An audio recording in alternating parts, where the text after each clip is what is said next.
Hey, everybody. Welcome to the Leader Lab. This is Leadership Shorts, quick thoughts to help you level up your leadership. My name is Chad Wright. I am the founder of Forward Partners, and I am joined by my partner in podcasting and the creative guru for our company, Emily Graysteele. Emily, what are we talking about today? I have a question today. All right, I love a question. Yes. When promoting through the levels of leadership, what's the most difficult part of that transition? Okay, and that really is a transition, isn't Mm-hmm. it? It is going from on the ground doing the work to, oh my gosh, now I'm a leader. Now what? Yeah. Surprisingly, and this is kind of related to the last episode where we talked about just being busy all the time and being trapped on the ground in task mode, it's actually kind of related to that. The hardest part of that transition is going from just only asking the question, what are we doing, to beginning to ask the question, where are we going? As leaders, our job is to set vision for the future. Where are we going? Even if you're a mid-level leader within an organization, where is our part of the organization going? So no matter your level of leadership, we have to shift to asking that question. The problem we run into is where are we going is not nearly as sexy as what are we doing. Yeah. What are we doing feels good because it's like, oh, we're accomplishing. I did this. Yes. And it goes back to that task list and measuring value with that, right? And the reason I say this is one of the hardest transitions, and I think one of the most important, is if we never make this, what happens? And I encounter leaders that are at the top levels of organizations that have never made this transition. Mm-hmm. And I see two things. One, everybody kind of running around going, where are we going? What does the future look like? Why are we even doing this? Like, we need Even that. if they don't know what they're missing, they know something's missing. Yes. And so we see that. And then the other side that we see is if they're only asking the question, what are we doing? People are just going to assume that success is we are just doing more. By doing, Yeah, and more is not always good, right? More sometimes is just more. And if it's not a intentional choice. You're never stopping to ask why. Yes. And so those two things kind of play hand in hand. So when we say where are we going, we're establishing vision. Mm-hmm. That then helps us know if the things we're doing matter. If there is no vision, there is no here's the future, we're just doing, we're running. And now, again, we go back to burnout. Now we're that hamster on a wheel. We're just running. Mm-hmm. And there's no progress. You never have quite the destination or like the reasons for why you're doing it. And that's tiring. And so as leaders, that really is this important key transition. But it's hard to do, right? It's you brought up earlier that your transition even in this company.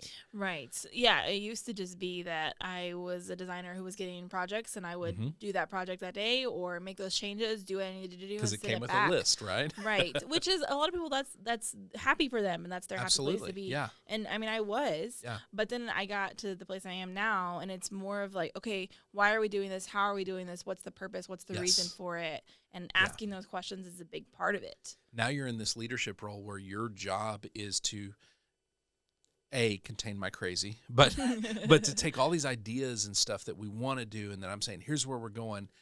You then have the leadership role of going, okay, now how are we going to do that? How are we going to execute Right. When this? You give me an idea, instead of just saying, okay, here's how we're going to do that, I don't just get handed a sheet of saying, okay, here's what we need to do today. It's like, okay, here's the idea. How are we going to do that? Yeah. What's the reason for that? And I will say you've made that transition incredibly well, first of all, because where it goes wrong if we don't, like let's pretend that you didn't make that transition well. I would say, here's where we're going. And then you would go, great, where's my list of what to do? Well, and I think now I'm having to do both jobs. I think a cool part of that is that you ask the right questions. So I didn't have to, I did at one point have to look up and go, okay, I didn't see this transition, but I can identify it now. And I think a big piece of that is you asking me the questions of why. And then I'm like, start asking myself those questions on my own. Yeah. So then it kind of is this evolution of like you teaching me of how to be a different level of leader.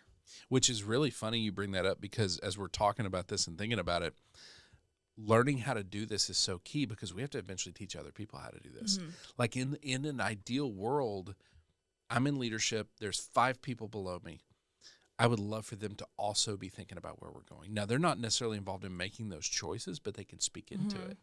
And if they're already thinking that way, then when they promote into leadership, we're not having to make that transition. Yeah, because the question is when promoting through the levels of leadership, what's the most difficult transition? That's what it is. And if you can remember how you transitioned and then help someone to do the same thing in their way, however that looks and they need that in a healthy way. If we're all doing this as a healthy version of ourselves, then it's easier and it It's a becomes lot a easier. lot more natural. It's possible. Yes. You know, something interesting about this, there is a very practical side to this. Part of the reason we don't ask the question, where are we going, is because it is further out. It is future. It's less exciting. And so it never lands on our list to do. And so the practical side of this, figuring out where we're going takes quiet. It does not usually happen in just the day-to-day interactions, running around, problem to problem. It takes quiet. And so we have to intentionally block out time to make sure that we're doing that and put it on our calendar. When is our cloud time? That's going to allow us to ask that question, where are we going more efficiently, and make sure it's intentionally happening. Yeah. And then I think we're going to have an interesting conversation next episode, because we can really, I think, dive into what is actually really stopping us from doing this quite often. And it's kind of insidious how it works. And we'll get into a little Chad story time. What have I done badly in the past? I think we have that. We can cut that in there. Sure. So we'll kind of dive into that next time. But if you have transitioned into leadership recently, if you're about to, start asking that question. How much of what I'm doing is just, what are we doing? How much is, where are we going? Because the more you can learn to answer that question, the better it is for your people, the better it is for you. That's what we're here to provide as leaders. All right, I cannot wait for next episode. This is going to be a fun conversation. If people want to send us their questions, where do they send them? At lab@forwardpartners.net. lab@forwardpartners.net. If they want to find us on socials where we're giving away all this kind of information, where do they find us? At Forward Partner. I'm sorry, I was so invested in all of it that I wasn't on cue. Listen, behind the scenes, y'all don't know this, but we record for a full day, 20 episodes at a time. We are halfway through today. We're waiting on Chick-fil-A to deliver lunch, and we're just trying not to crash the plane before that happens. So this one's a little choppy. That's okay. We're going to have some grace for ourselves, right? We're hungry. All right. So at Forward Partner, if they want to find us online. Emily, thank you for doing this. Thank you. Danny, thank you for producing. Wilco Workspaces, thank you for partnering with us. Chick-fil-A, thank you for making sure that we can do the next set of episodes a little smoother. We love you, Chick-fil-A. All right. Feel free to sponsor us. All right. I've crashed the plane, haven't I? Yeah, I think by pointing it out, it just made it come for which it's that mindsets equal actions equal. Oh my gosh. Okay. Join us next Spiral. time right here in the Leader Lab for Leadership Shorts.